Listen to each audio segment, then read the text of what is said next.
Subcommittee meeting together with regard to House Study Bill 508 discussing kratom. Would anyone from the lobby like to take the floor and present? Josie. Josie?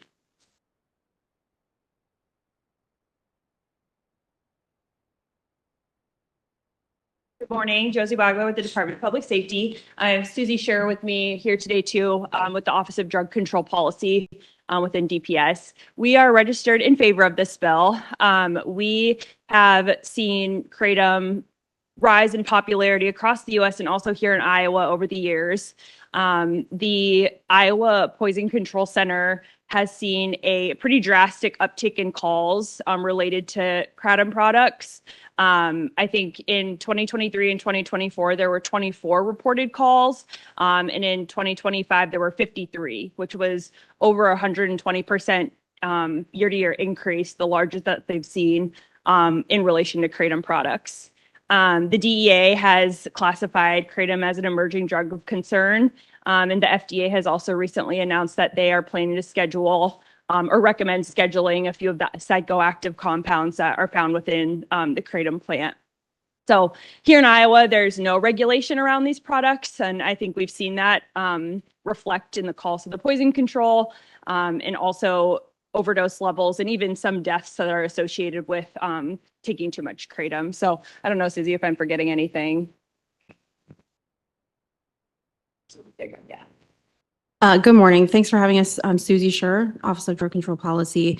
I just wanted to touch on a couple of the compounds that are found in the kratom plant. Mitragynine is the primary compound in the plant itself. There's a secondary compound, 7-OH is the short name for it, 7-hydroxymitragynine. That is the compound. It's less prominent in the plant, but the people manufacturing these products have now taken that compound and synthesized it and are making really highly potent kratom products.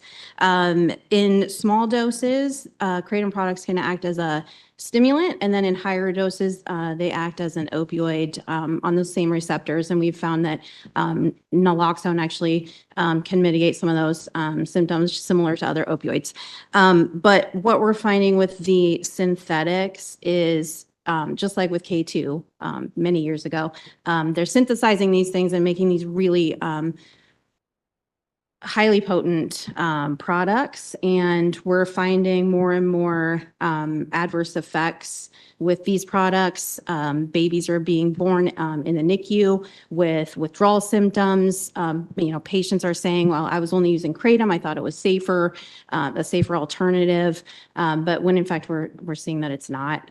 There have been 92 reported deaths in the last 10 years in Iowa with mitragynine as one of the contributing factors on the death certificate. So it's not a minor issue anymore. So thank you for your attention to it.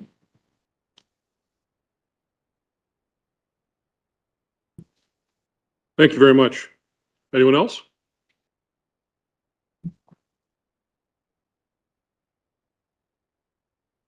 Good morning, Leslie Carpenter with Iowa Mental Health Advocacy. I registered undecided on this bill because I see that there are going to be penalties for possession of kratom. I also wonder whether they will be now considered illegal and whether it's illegal for stores and gas stations and all these other convenience stores to actually sell them. So I just put that out there for consideration, because if it is illegal for the stores to have them and to promote them and to sell them, I fully support this bill. We are seeing an increase in psychosis being caused not only in Iowa, this is a nationwide trend. We're now seeing increased levels of continuing education specifically around this substance. So thank you for bringing this bill. Thank you, Leslie. Anyone else? Justin?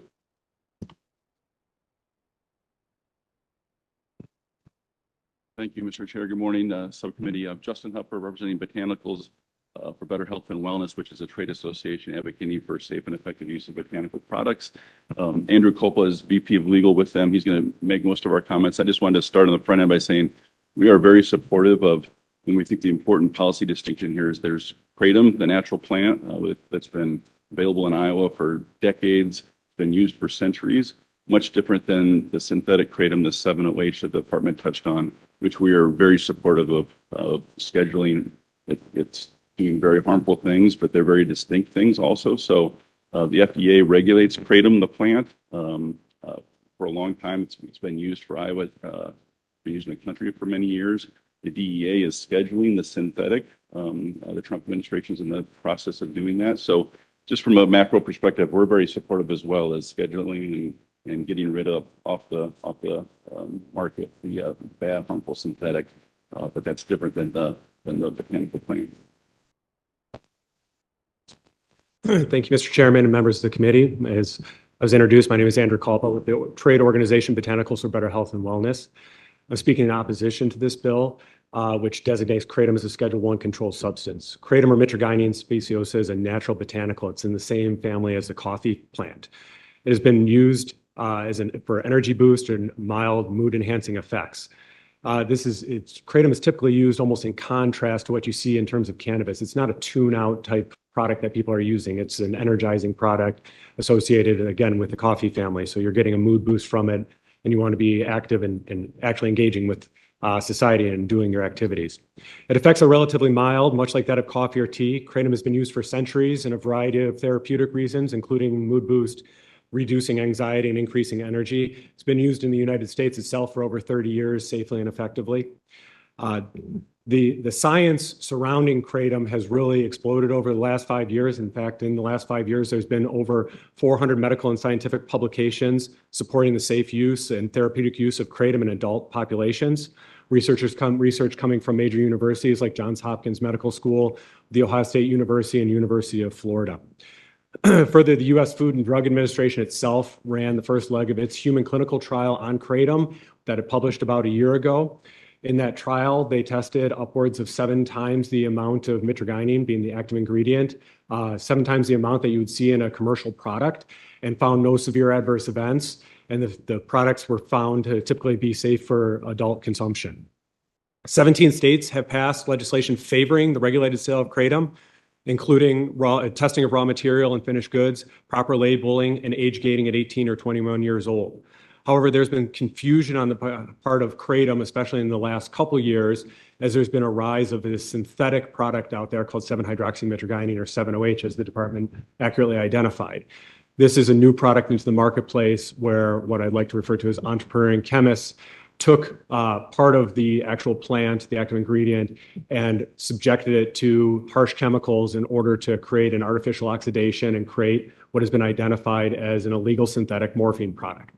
The product that the DEA, the Drug Enforcement Agency, and the FDA are trying to regulate is 7-hydroxymitragynine, or 7-OH, not kratom. In fact, both Health and Human Services, FDA, and DEA have been clear that their actions that they're taking are not in order to affect the kratom plant itself, but only the synthetic drugs out in the marketplace. We as an organization believe that effective state regulations can help ensure that this botanical can be safely in the hands of adult consumers, and effective legislation will keep bad market actors out. Regulations that age gate the product, require proper testing, and both raw material and finished goods, ensure that consumers know what they are consuming and how to consume it. We request the state pass legislation that keep dangerous adulterated products, unnatural, synthetically made, or highly concentrated isolates out while permitting the adult use of this natural botanical. Thank you for your time. I just close, Representative Von. I know we shared with you the language that has been passed in 17 other states. We'd have that ready. Be happy to work with the department. We'd just like to see the bill amended again to regulate the sale and availability of the botanical plant kratom while scheduling the synthetic, which has only been in Iowa for 2 years-ish, the synthetic. Thank you.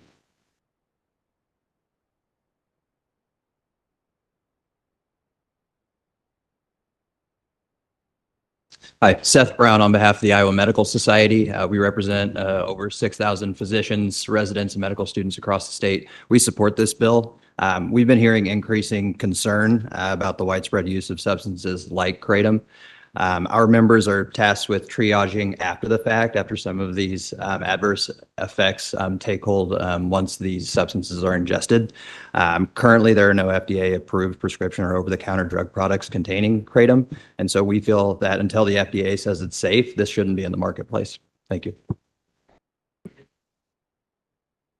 The Iowa Medical Society, we represent physicians across the state. Thank you. Good morning. I'm Phil Jennery, and I'm representing the Hemp Coalition, and we're registered undecided because we agree with a lot of the comments in this room, specifically, not sure that we need to schedule and prohibit kratom, the plant. But as the department said, that the 7.0 stuff from our folks, when I was getting some feedback from them, some of the comments I got was the 7.0 stuff that is currently out there is basically like legal heroin right now. So those are the things that we really need, that the department, that the legislature, that law enforcement really need to look at banning while providing regulation on the kratom. So we're kind of have support of a different comments throughout the room. So that's why we're undecided. Thank you. Anyone else? Morning, Jen Rachi, Department of Corrections, Legislative Liaison. We're currently registered right now as undecided on the bill, but we are essentially supportive in the fact that we have seen an increase of this substance introduced into our residential facilities as well as some of our prison systems. And it does present a security risk because the physiological and the behavioral effects of this are very significant, oftentimes a lot worse than P2 when we've seen now introduced. So it does present a security risk within our facility. We do anticipate this would likely increase the admits of individuals to prison and likely probation. So we're not able to estimate what that impact would be at the time, just because it does add a new criminal penalty to it. But we are monitoring that as well. But like I said, we're with our counterpart at DPS, we agree with their assessment on the impact that this is having due to it not being.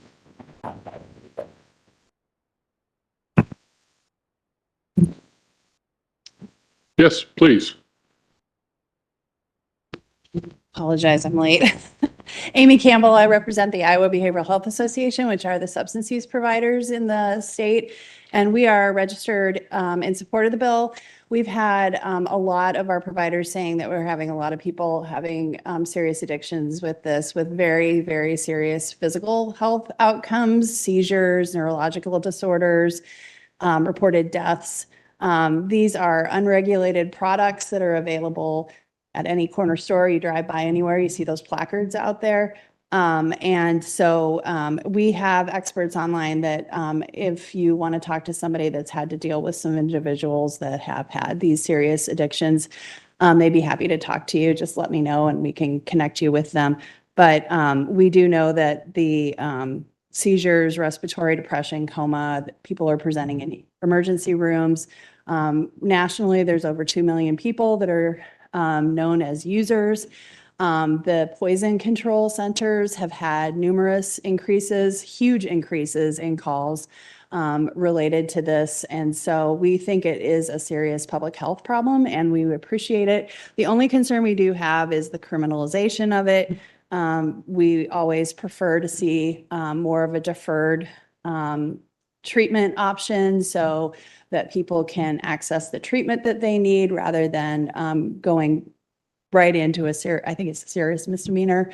And so that's the one concern we have, is we want to make sure people can access the treatment before being put into a criminal situation. Thank you. Thank you. Anyone else?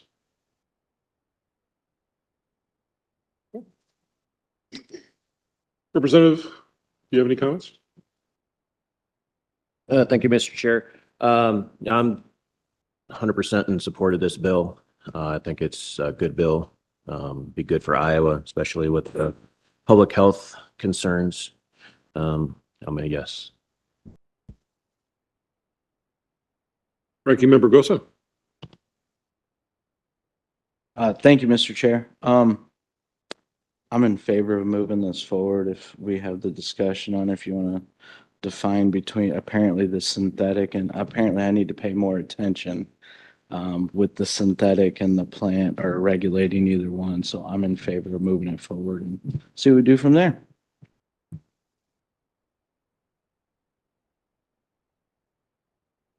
Thank you. Well, very good then. First of all, thanks to everyone who came out so early this morning to share perspective and opinion on this matter. I too will vote for passage on this. We'll move it on to committee for further discussion. Other than that, we will adjourn this meeting. Thank you.